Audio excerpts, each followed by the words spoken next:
Hello students. आज थोड़ा सा मेन पढ़ाई से हट करके आज मैं आपसे बात करना चाहता हूँ। खासकर आज के इस परिवेश में जो इस समय चल रहा है उस विषय पर आज मैं ब्रिज बिहारी श्रीवास्तव आप लोगों से कुछ बात करना चाहता हूँ। जो भी खासकर नौकरी पेशा किसी भी इंसान को 3 चीज़ की ज़रूरत हमेशा पड़ेगी और रहती है। एक तो उसके पास रेगुलर इनकम हो, सैलरी के रूप में या मजदूरी के रूप में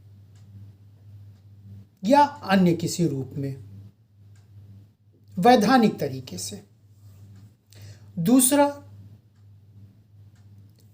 एक छत हो जहां पर वो सुकून से अपने परिवार के साथ रह सके। तीसरा, इस शरीर को ठीक रखने के लिए एक उचित पोषण पूरे परिवार को, जिसको कि शॉर्ट फॉर्म में हम कह सकते हैं रोटी कपड़ा और मकान। ये जो चीजें हैं ये पूरी की पूरी बेस होती हैं पैसे पर। आप अगर पैसे को माइनस कर दीजिए सब कुछ एकदम धाराशायी हो जाएगा। पैसे कमाने के वैधानिक तरीके कई हैं। अपना खुद का व्यवसाय करके, नौकरी पेशा करके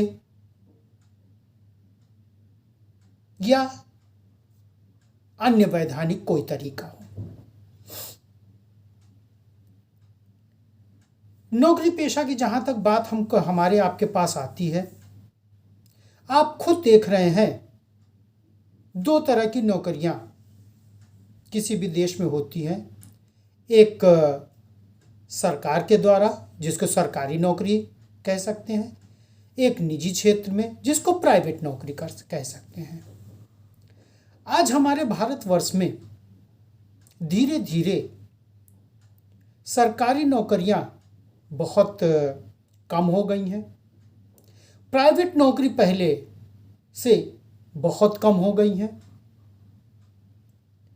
चूंकि सरकारी नौकरियां थोड़ा कम हो गई हैं, इसलिए लोगों का रुझान प्राइवेट पर चला गया।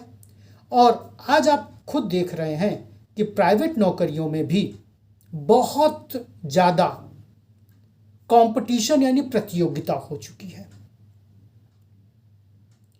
अब आम जनता के सामने, हमारे आपके सामने ये समस्या आती है कि कैसे हम अपना सामंजस्य बनाएं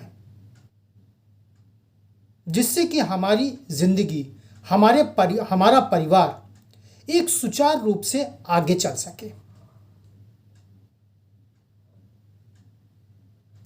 सबसे पहले हमारे भारतवर्ष में लोगों का रुझान अक्सर ज़्यादातर होता है सरकारी नौकरियों की तरफ। लेकिन जिस तरह से सरकारी नौकरियों की दशा इस समय चल रही है, उस दृश्य को देखने से पता चलता है कि एक अनार 100 बीमार वाली कहावत। सबको तो नौकरी नहीं मिल सकती सरकारी, सबको तो छोड़ दीजिए, शायद 1% को मिल जाए तो बहुत बड़ी बात है। एक ऐसा अनुमान है, कोई वास्तविकता नहीं, अनुमान है कि अगर कहीं पर भी एक पोस्ट निकलती है तो उसके दावेदार कई 100 लोग होते हैं। मिलेगी तो होगी एक ही को। सपोज करिए दावेदार 200 लोग हैं तो 199 लोगों को नौकरी नहीं मिलेगी, एक को मिलेगी। अब दिक्कत यह है कि 199 लोग करें क्या? फिर वो प्राइवेट की तरफ। नो डाउट आजकल प्राइवेट नौकरी बहुत अच्छी अच्छी आ गई हैं, लेकिन अभी कोई एक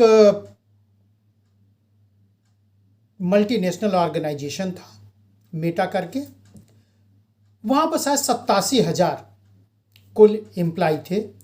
ऐसा कंपनी ने डिसाइड किया है कि 11,000 एम्प्लॉइज़ को वो शायद 4 महीने की सैलरी दे करके कंपनी से निकाल देंगे। 4 महीने की सैलरी कितनी होगी? सपोज करिए हमारी आपकी सैलरी वहाँ पर 50,000 है, 4 महीने का 2 लाख। 2 लाख रुपये आज के ज़माने में क्या है? कुछ भी नहीं। यहां पर अब हमको आपको खुद अपने के लिए तैयार करना पड़ेगा। अब कैसे तैयार होंगे?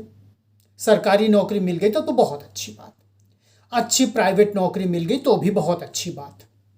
कम से कम एक रेगुलर इनकम तो है, परिवार सुचारू रूप से चल तो रहा है, हम अपना एक छोटा बड़ा छत बना भी सकते हैं। क्योंकि यहां पर बहुत ज्यादा प्रतियोगिता है। अब तब हमको लोगों को दूसरा सोचना पड़ेगा, और शायद अगर ये हम लोग पहले सोच लें तो, मैं ये नहीं कह रहा हूं लेकिन देखा गया है कि इससे फार फार बहुत अच्छा हो सकता है। अब वो है अपने हुनर को पहचानना, अपनी कैपेबिलिटी को पहचानना, अपनी क्षमता को पहचानना। अगर हम आप अपनी क्षमता को पहचान गए तो खुद से अपना कुछ कर सकते हैं, छोटा या बड़ा, छोटा या बड़ा। एक उदाहरण देकर के हम कैपेबिलिटी पहचानने की बात आपसे कहने की कोशिश करते हैं, समझाने की कोशिश करते हैं। शायद बहुत सिंपल सा एग्जाम्पल है, आप मिट्टी के बर्तन बनाने वाले कुम्हार के पास बैठ जाइए, जो चाक से दियाली, कुल्हड़ ये सब बनाता है। बहुत ध्यान से बैठिए, 1 दिन 2 दिन 3 दिन 4 दिन, सकारात्मक सोच लेकर के, नकारात्मक सोच लेकर के नहीं, क्योंकि नकारात्मक सोच लेकर के बैठेंगे तो कुछ नहीं सीख पाएंगे। अगर हम सकारात्मक सोच लेकर के उसके पास बैठें तो दिमाग में एक बात श्योर आएगी, वो कोई बहुत बड़ा पढ़ा लिखा व्यक्ति नहीं है, हो सकता है कि अनपढ़ हो, यह संभावना भी हो सकती है, लेकिन जो उसकी कला है, मिट्टी से मिट्टी के बर्तन को बनाना, ध्यान से देखिएगा, वो हमसे आपसे बात भी करता जाएगा, अपना काम भी करता जाएगा। कुछ देर के बाद आप देखिएगा बहुत ढेर सारी दियालियां वो तैयार करके रख लेता है। अब उन दियालियों के ऊपर आप अपना ध्यान केंद्रित करने की कोशिश करिए। करीब करीब सभी दियाली शेप और साइज की बराबर होंगी, उसके पास कोई मेजरमेंट नहीं है, सिर्फ मिट्टी और धागा और चाक जिस पर कि वो बना रहा है। एक दिन वो नहीं सीख जाएगा, लेकिन एक दिन जरूर वो सीख जाएगा।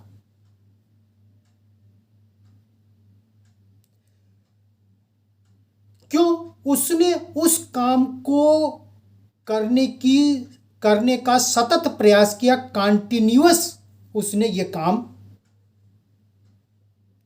ठीक इसी तरह से छोटे छोटे जगहों पर बैठ करके, मैं फिर कहूंगा सकारात्मक सोच लेकर के बैठिए, नकारात्मक सोच लेकर के मत बैठिए, क्योंकि मैं फिर कहूंगा नकारात्मक सोच आपको कुछ नहीं सिखाएगी, उल्टा आपका दिमाग खराब करेगी। अगर हम सकारात्मक सोच लेकर के बैठें तो श्योर हमारे दिमाग में बात आएगी, जब ये व्यक्ति कम पढ़ा लिखा है या पढ़ा लिखा है भी नहीं, इतनी अच्छे तरीकों से कच्चे माल को, जो भी उसका कच्चा रॉ मटेरियल हो, जैसे बर्तन बनाने, मिट्टी का बर्तन बनाने के लिए मिट्टी कच्चा माल, कच्चे माल को बिना किसी की सहायता के खुद अपने आप से वो एक पक्के माल में तैयार करता है। ठीक इसी तरह से आप सभी के अंदर कोई न कोई कैपेबिलिटी, गुणवत्ता उस अलमाइटी ने दिया है। हम जिस भी मजहब के हों,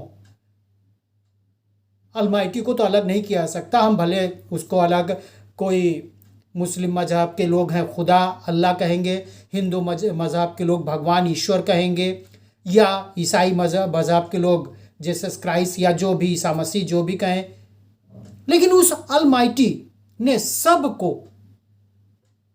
कुछ न कुछ गुण दिया है। कोई बहुत अच्छा गाना गा सकता है, कोई बहुत अच्छा खिलाड़ी बन सकता है, बहुत ढेर सारे खेल हैं।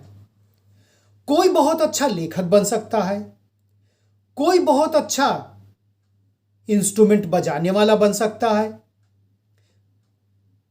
बहुत ढेर सारी कैपेबिलिटीज आपको हर क्षेत्र में दिखाई पड़ेगी। खेल के ही क्षेत्र में चलिए हम आपको ले चलते हैं। एक से एक महान विभूतियां विभिन्न खेलों के क्षेत्र में हुई हैं। चलिए आपको जो सबसे लोकप्रिय हमारे भारतवर्ष का खेल है क्रिकेट, उस पर बात करते हैं। क्रिकेट का भगवान कहा जाता है मास्टर ब्लास्टर सचिन तेंदुलकर जी को। अगर आप लोग थोड़ा सा ध्यान दीजिए, अगर सचिन तेंदुलकर कहीं हायर एजुकेशन की तरफ जाते, हो सकता उसमें वो आगे निकल जाते, वो तो उधर नहीं गए, मैं उसकी बात नहीं कर रहा हूं, तो क्या आज वो क्रिकेट के भगवान के रूप में क्रिकेट जगत में पूरे संसार में जाने जाते?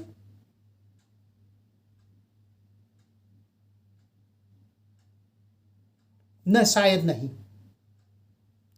चूंकि उनके अंदर, हाँ ये बात सही है, उस क्षमता को निखारने के लिए, उस क्षमता को संवारने के लिए, उस क्षमता का सदुपयोग करने के लिए हमको कहीं ना कहीं किसी मार्गदर्शक की जरूरत पड़ेगी। कोच के रूप में, गुरु के रूप में, टीचर के रूप में, या अन्य किसी रूप में। तो मेरा कहने का मतलब है स्टूडेंट्स, इस माहौल में जब नौकरियों की संख्या धीरे धीरे कम होती चली जा रही है, कंपटीशन इसमें बहुत ज्यादा बढ़ता चला जा रहा है, कहीं पर भी अगर एग्जाम हो आप देख लीजिए, पूरी सड़क विद्यार्थियों से पटी पड़ी रहती है। देख करके ताज्जुब लगता है, अंदर से जिसको कहते हैं कि अब क्या कहें, उसके लिए सोचना पड़ता है। पता नहीं कहाँ कहाँ से बेचारे विद्यार्थी आए हैं, सड़क के किनारे बैठे हुए हैं, एग्ज़ाम दे रहे हैं, जबकि उनको पता भी है, पता नहीं अंत में सिलेक्शन होगा कि नहीं होगा। क्योंकि जितने विद्यार्थी एग्ज़ाम देते हैं उसका शायद 1% ही वैकेंसी होती है, 99% लोग नौकरी नहीं पाएंगे। इस परिप्रेक्ष्य में हम आपसे कहना चाहते हैं कि आपके अंदर भी कोई ना कोई क्षमता जरूर है। अब वो आप ही पहचान सकते हैं क्योंकि आपके अंदर है। आप उसको पहचानिए, पहचानने के बाद उसको निखारने के लिए आपको किसी अनुभवी व्यक्ति के पास जाना पड़ेगा। आप लोग टीवी में देख लीजिए, जो एक गाने का शो चल रहा है, याद नहीं आ रहा उस शो का नाम, गाने का शो चल रहा है। छोटे छोटे बच्चे, हालांकि बड़े भी आते हैं, ऐसी बात नहीं कि सिर्फ छोटे ही आते हैं, छोटे छोटे बच्चे कितने हुनर से वो गाना गाते हैं कि जो वहां जज के रूप में बैठे हैं वो खड़े होकर के उनकी तारीफ करते हैं, जबकि उनके और जज के बीच में बहुत बड़ा अनुभव का गैप है। भाई हमको आपको अनुभव नहीं है, वो लोग उसमें कैपेबल है, वो लोग तारीफ कर रहे हैं, इसका मतलब उनके अंदर वो गुण है, उनके अंदर वो गुण है। सिर्फ एक सेक्टर ही नहीं है, मैं तो एक सेक्टर का एग्जाम्पल आपके सामने रख रहा हूं। सिर्फ एक सेक्टर नहीं है, एक क्षेत्र नहीं है, विभिन्न क्षेत्र हैं। और किसी भी क्षेत्र में मेरे दर्शक, मेरे विद्यार्थी, ये मेरा आपसे निवेदन है, किसी भी क्षेत्र में अगर आप सकारात्मक सोच से आगे बढ़ते हैं तो कोई काम छोटा या बड़ा नहीं होता है। मेहनत से, सकारात्मक सोच से कोई भी किया गया काम अपने आप में वो बड़ा होता है। तुलना मत करिए, तुलना करना हो तो उस चीज की तुलना करिए कि जो हमसे ये काम करने में भूल या गलती हो गई है, इस भूल या गलती को हम कैसे सुधार सकते हैं। सुधारात्मक रवैया अपनाइए, तुलना करिए, सुधारात्मक रवैया अपनाइए कि मुझसे जो अच्छा बना है, मुझसे जो अच्छा है, हम क्या और करें जिससे कि हम भी या तो वहां तक पहुंच जाए, हो सकता है उसके आगे भी पहुंच जाए, हो सकता है उसके आगे भी पहुंच जाए। और ये हर क्षेत्र में है, ये हर क्षेत्र में है। कभी कभी हमको तो पेपर की न्यूज ये बनाने सुनाई दिखाई पड़ जाती है, पढ़ते हैं, कबाड़ से लोग चीज बना लेते हैं, जो हमारे आपके लिए कबाड़ है उससे भी वो सकारात्मक सोच रख करके, अपनी क्षमता का उपयोग करके एक रचनात्मक चीज बना के हमारे आपके सामने रख देते हैं। एक बहुत ही प्रचलित शो चल रहा है, कौन बनेगा करोड़पति, केबीसी जिसको कहते हैं, आप देख लीजिए। एक से एक टैलेंटेड व्यक्ति वहां पर आते हैं, उन टैलेंटेड में जो सबसे ज्यादा तेज होता है वही हॉट सीट जिसको कहा गया वहां पर पहुंच पाता है। सभी का उत्तर सही है, लेकिन सबके उत्तर सही होने के बावजूद भी कोई एक व्यक्ति उनमें से ही उस हॉट सीट पर पहुंच पाता है। क्यों? ये आप खुद देखिए, तब आपको खुद लगेगा कि वाकई ये चीज होनी चाहिए। क्योंकि यहां पर हर कदम पर बहुत ही तेज प्रतियोगिता चल रही है और उस प्रतियोगिता में आपको अपने को दूसरे से आगे करना। सब आपसे कैपेबल है, ऐसा नहीं कि कोई वहां इनकैपेबल बैठा है, वहां पर चीटिंग हो रही है। अपनी क्षमता, अपनी कैपेबिलिटी, अपनी हुनर सही वक्त पर कैसे हम उसको प्रयोग करें कि हमारे पास उसका जो रिजल्ट आए वो सफलता का रिजल्ट आए। अब मेरे दर्शक, मेरे स्टूडेंट्स, पास फेल का जमाना खत्म हो चुका है। वो हमारे जमाने में था जब हम लोग स्टूडेंट थे, या अगर आप स्टूडेंट हो तो आपके पेरेंट्स भी जब स्टूडेंट्स रहे होंगे। उस समय सफलता, वो समय पास फेल का जमाना। मैं अपना खुद बता रहा हूं, जब मैं क्लास 10th और 12th में पढ़ता था तो ये लगता था कि अगर बोर्ड के एग्जाम में 55% या 55% से ऊपर आ गया, जिसको कि हम लोग गुड सेकंड क्लास कहते थे, तो मान लिया जाता था कि स्टूडेंट पढ़ने में अच्छा है। और अगर कहीं फर्स्ट क्लास आ गया तब तो बात ही दूसरी है। आज कौन फर्स्ट क्लास नहीं है? कौन फर्स्ट क्लास नहीं है? लाइन लंबी, बहुत लंबी लाइन लगी है। और 60% फर्स्ट क्लास की लाइन नहीं लगी है, 80%, 85%, 90%। ये चीज अब आ गया है। तो आपको अपने हुनर को पहचानना है। पहचानने के बाद, मैं ये नहीं कह रहा हूं कि आप कंपटीशन मत दीजिए, मैं ये नहीं कह रहा हूं कि आप सरकारी नौकरी मत करिए, मैं ये नहीं कह रहा हूं आप प्राइवेट जॉब में कोशिश मत करिए। ये मेरा कहने का मतलब नहीं है। मेरा सिर्फ मतलब है, इस प्रतियोगिता में इस समय अगर हम वहां पर नहीं पहुंच पा रहे, सरकारी नौकरी नहीं मिल पा रही है, प्राइवेट अच्छी नौकरी नहीं मिल पा रही है, तो एक अन्य विकल्प के रूप में हम क्या करें? क्योंकि देखो, पैसा इस जमाने में सबसे बड़ी चीज है। कोई भी पढ़ाई, मेडिकल की पढ़ाई ले लीजिए, इंजीनियरिंग की पढ़ाई ले लीजिए, आप प्रोफेशनल कोई भी और पढ़ाई ले लीजिए, कई लाख रुपए का वहां पर इन्वेस्टमेंट है। कहां से आएगा? सपोज करिए हमारा आपका सिलेक्शन आईआईटी में हो गया, पैसा नहीं है। आईआईएम में हो गया, पैसा नहीं है। ये मत कहिएगा कि लोन ले लेंगे। तो पैसा तो मूल है ही है, पैसा तो बेस है ही है। इसको तो कमाना पड़ेगा, एक सकारात्मक तरीके से, एक वैधानिक तरीके से। कमाएंगे कैसे? अपनी कैपेबिलिटी को आप लोग पहचानिए। पहचानने के बाद खूब कंपटीशन दीजिए, खूब प्राइवेट सर्विस में जाने की कोशिश करिए।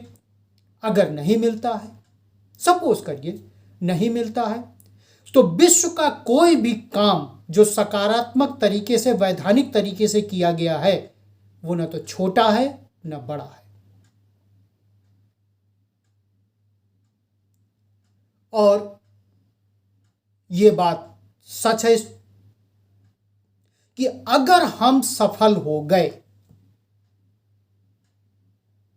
तो हमको एक नहीं सैकड़ों लोग पहचानने वाले मिलेंगे। अगर मैं असफल हो गया तो शायद जो पहचान रहे हैं वो भी पहचानने से इनकार कर सकते हैं। ये आज की एकदम हकीकत है, सच्चाई है।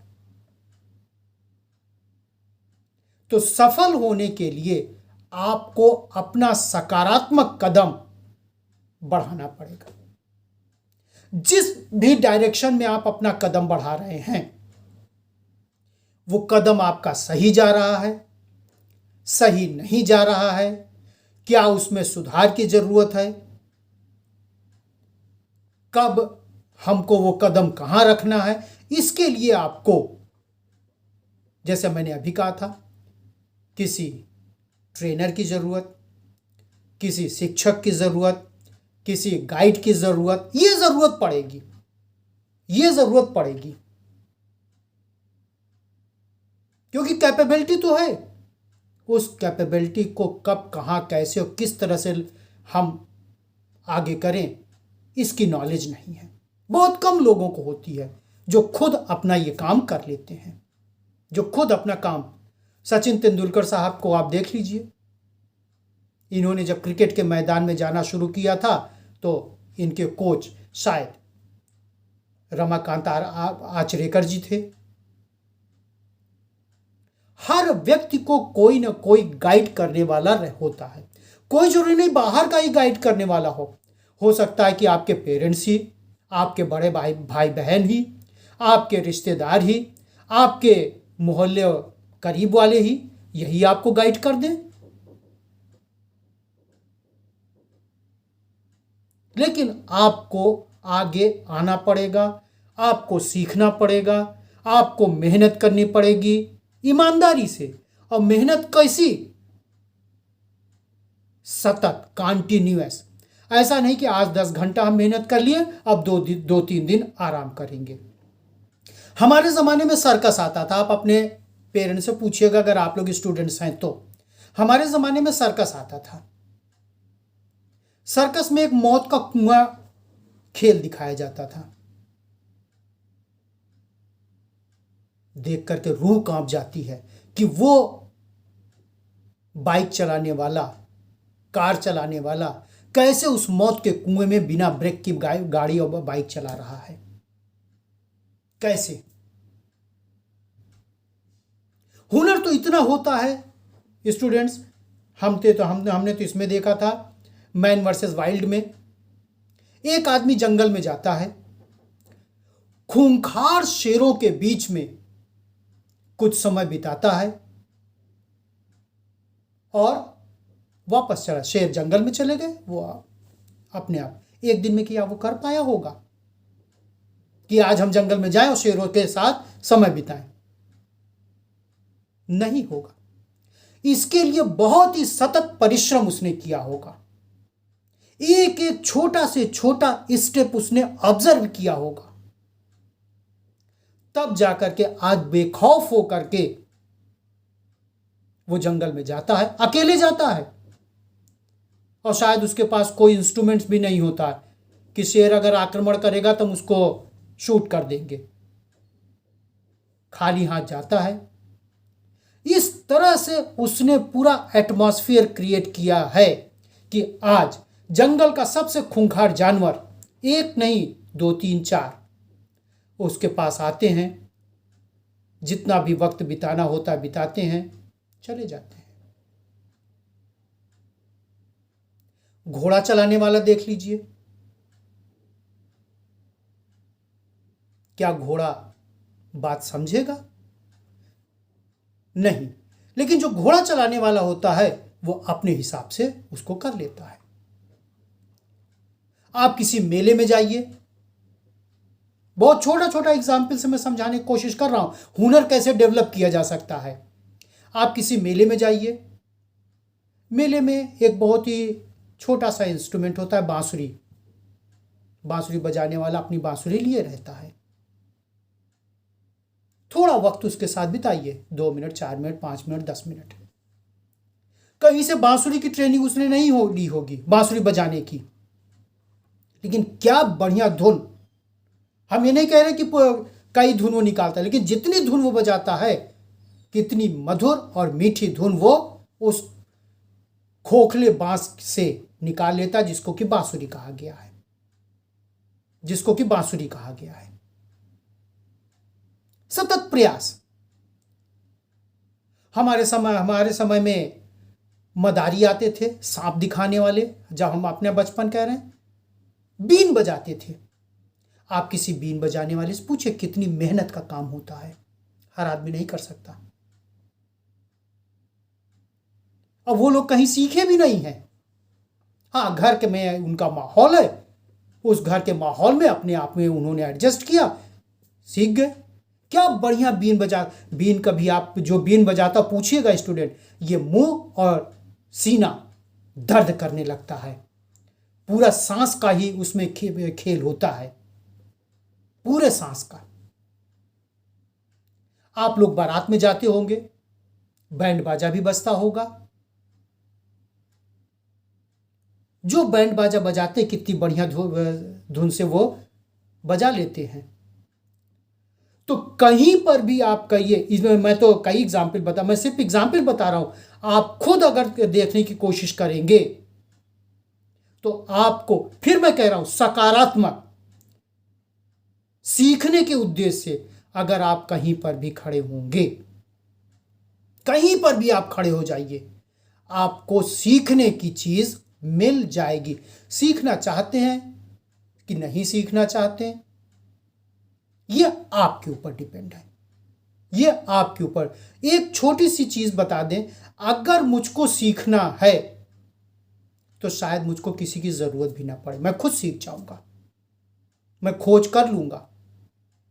और अगर मुझे सीखना नहीं है तो चाहे जितने बड़े बड़े उस्ताद लगा दिए जाएं, मैं नहीं सीख पाऊंगा। और दूसरा चीज, सीखने के लिए अपने अहम को अपने से दूर करना पड़ेगा। जब कोई भी अहम रख करके आप कुछ चीज सीख नहीं सकते हैं। एक चीज और, जिस भी व्यक्ति के पास आप सीखने जा रहे हैं, जिस भी व्यक्ति के पास, वो कन्फर्म आपका उस्ताद होगा, टीचर के रूप में, ट्रेनर के रूप में या अन्य किसी रूप में। तो उसको दिल से आपको इज्जत देनी पड़ेगी।